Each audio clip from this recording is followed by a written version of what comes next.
Welcome back to the Notary Podcast, hosted by me, Daniel C. Lewis, and we're so happy to have you back this week. This week, we're going to tackle the question that I hear online all the time. Can anyone be a notary entrepreneur? Yes, we're going to tackle that question and answer that today in this podcast. So buckle up. Let's cue the music.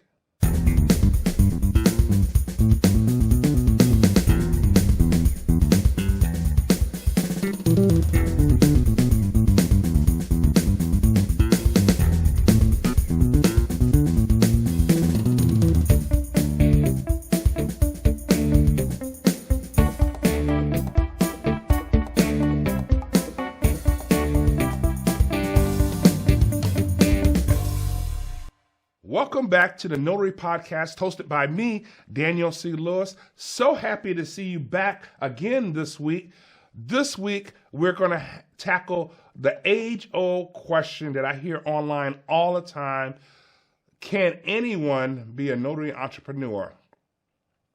I hear that question all the time. And usually the online answer is yes. Anybody can be a notary entrepreneur. Anybody can become a notary, and anybody can do notary signing agent jobs. But my answer is the exact opposite. My answer to can anyone be a notary entrepreneur is absolutely no. Not anyone can be a notary entrepreneur. And I'm going to go over a couple of reasons why I say that. Me and Marcy Tiberio just recently did an article in the National Notary Bulletin answering just that question.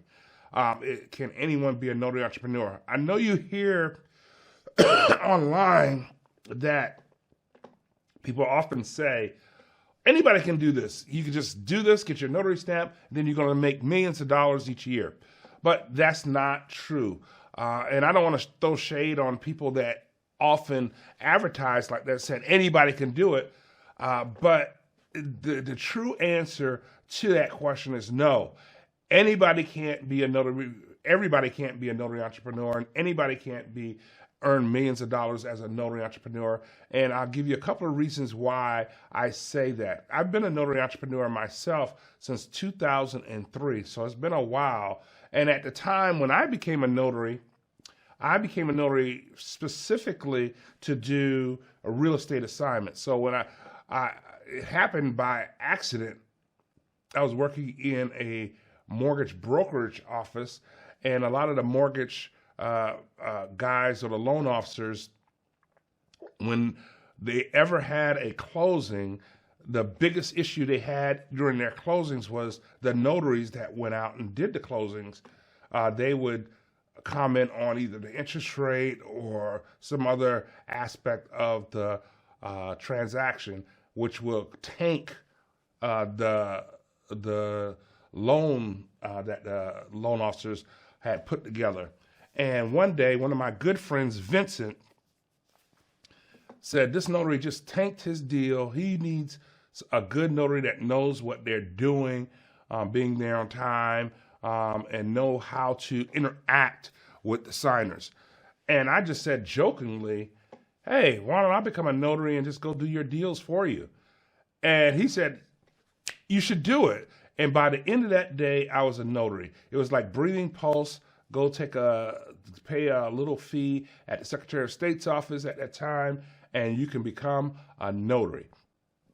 And I started doing notary closings, real estate closings, for not just Vincent, but all the people in the office. And it worked out fine for me. Nowadays, it's a little different. There's a lot more regulations, and you should check that in your state. And in fact, in order to be a notary entrepreneur in my state, you can't owe any back taxes. You can't have any back child support owed. You can't have any type of legal issue around financial fraud or anything like that. You can't have that, or even drinking and driving on your record. You can't have that. And did you also know that nowadays, even on national background screenings, you can't be on a no-fly list. So if you're on a no-fly list, that will disqualify you. According to the Signing Professional Work Group, that can disqualify you from passing a background screening. So let's get right into it. In our article, we said not everyone is suited to be a notary entrepreneur, and we outlined several things, reasons for that. First, as I mentioned, you had to pass a background screening. In our state, you have to pass a statewide background screening. If you're going to be a notary signing agent, you have to pass the Department of Insurance's background screening. And if you want to do notary work for the nationwide companies, you actually have to pass a third background screening. Usually, those companies take background screenings from the National Notary Association.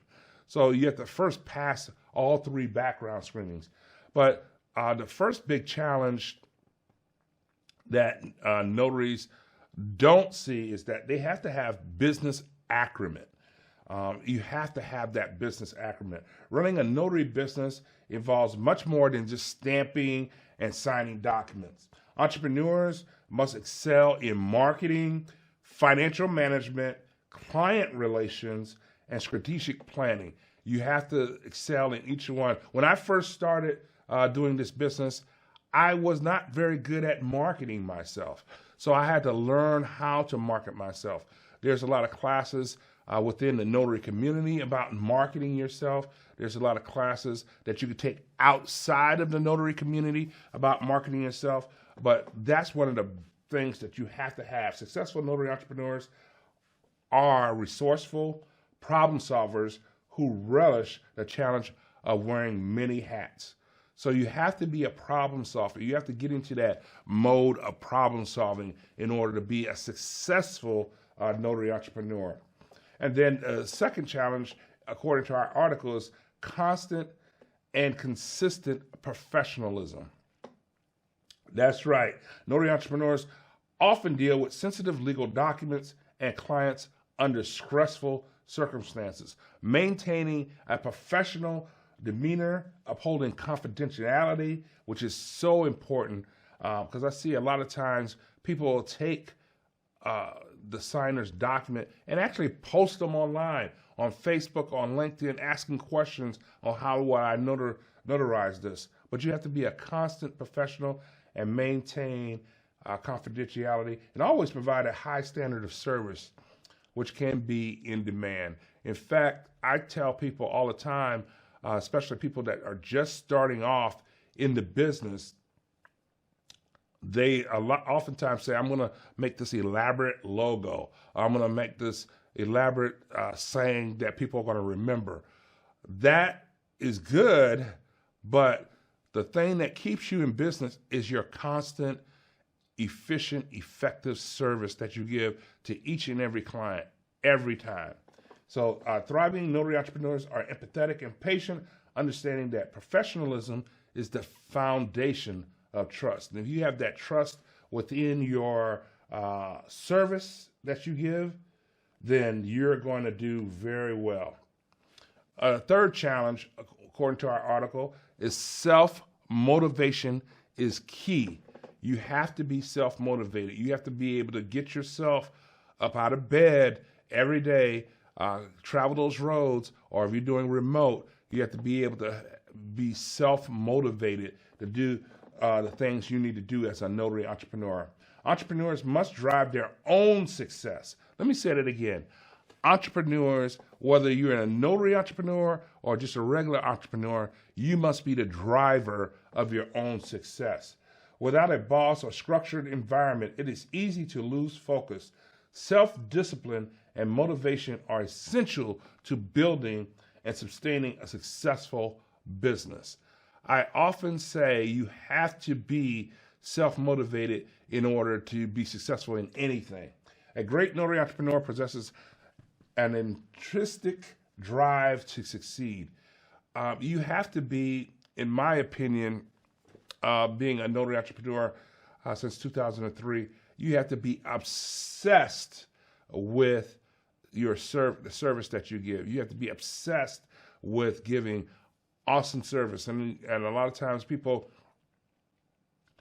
don't understand the term of awesome service. That means communication has to be great.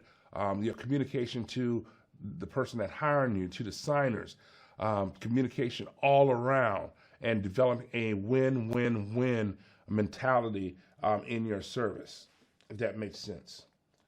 Fourth thing, adaptability to market trends. This is so key.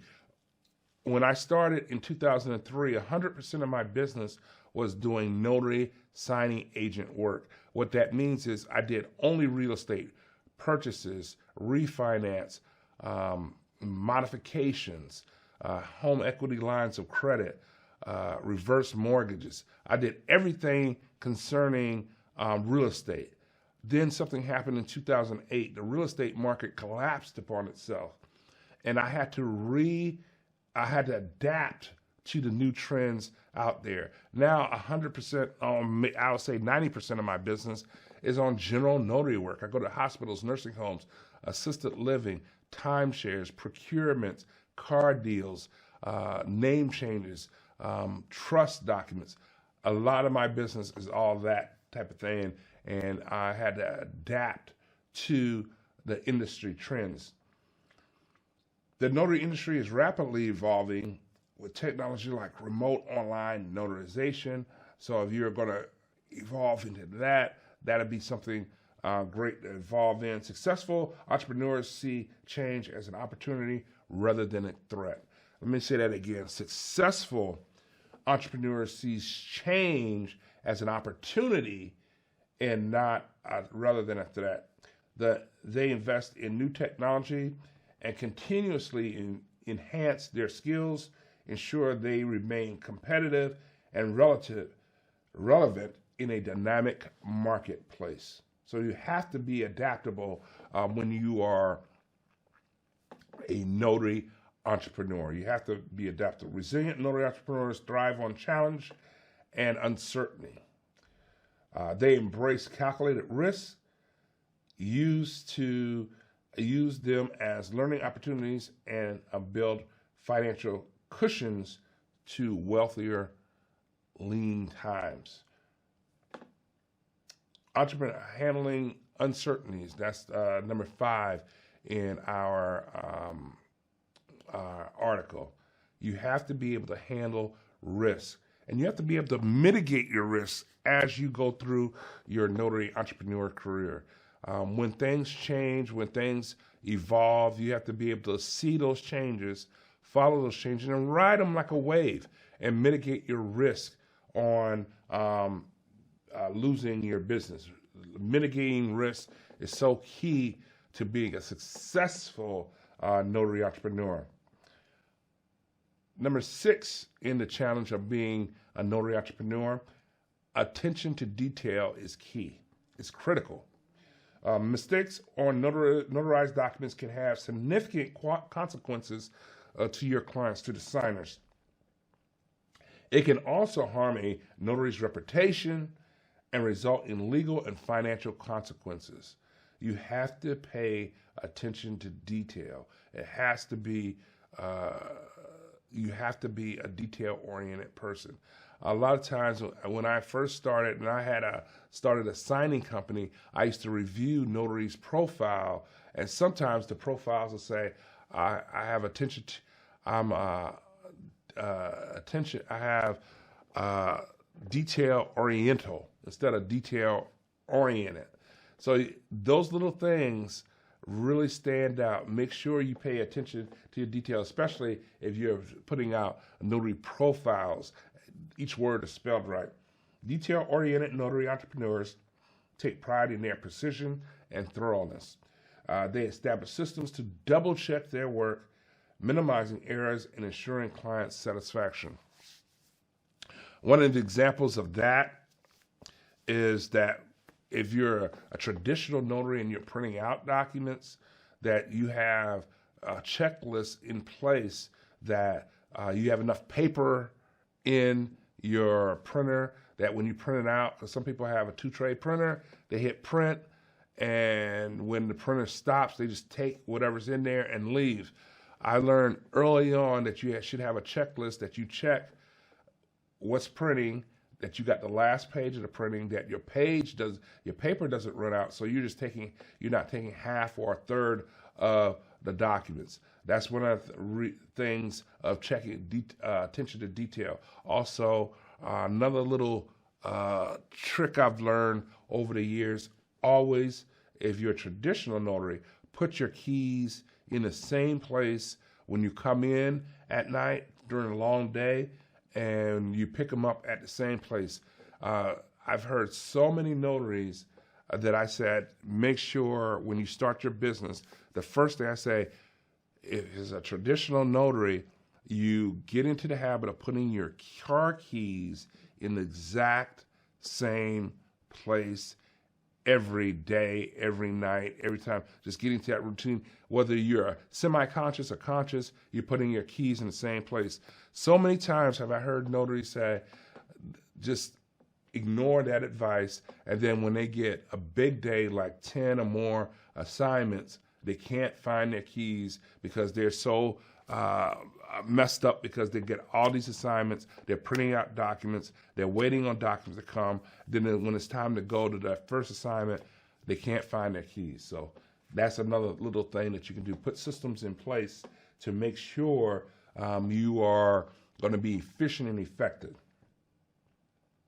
Commit to continuous learning. That's the seventh challenge. Commit to continuous learning. Laws, regulations, and industry standards change regularly. They do. A lack of commitment to ongoing education can hinder your long-term success. Make sure you stay on top of the laws. In Indiana, if you're a notary signing agent, you have to have a title producer's license, just like in Maryland. And having that, the requirement to having a title producer's license, you have to go to continuing education every 2 years. If your state doesn't have that regulation, I highly recommend that you attend some type of notary training every 2 years and require yourself to keep yourself up to date on what the laws are for your state. Lifelong learners thrive as notary entrepreneurs. They just simply do. A lot of times I get people that says, that takes my class that says, I can only learn one way. That's going to hinder you if you're telling yourself that I can only learn one way. I can only learn in the classroom. I can only learn this one way. That's definitely is something that I always say that will hinder you as a notary entrepreneur, because as a notary entrepreneur, you're going to get assignments from signing companies, title companies, law offices. You're going to get assignments from financial advisors, from banks. All of them may have a certain way they want to do things, and they may not tell you over the phone, this is the way we want to do it. The way they would do it is send you instructions on what they want.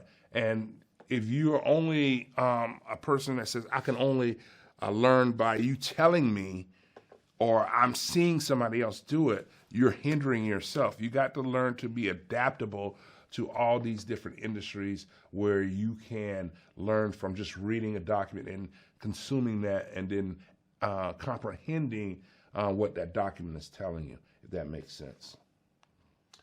Number 8, must pass a background screening. I said this at the very beginning. Now, in our state, you have to pass a state background screening, you have to pass the Department of Insurance background screening, and then if you want to do work for nationwide companies, you have to pass a national background screening, and they all have different aspects that they're looking for. The state may be looking for if you're a drunk driver, or if you had any type of financial fraud or anything like that, any type of financial crime in the state. The Department of Insurance might be looking for you to look, they may be looking for if you had any insurance issues. Has anyone filed a complaint against you as an insurance agent over the past, which is considered like a financial crime. Sometimes they don't make it all the way to the court, but that's what they're looking for.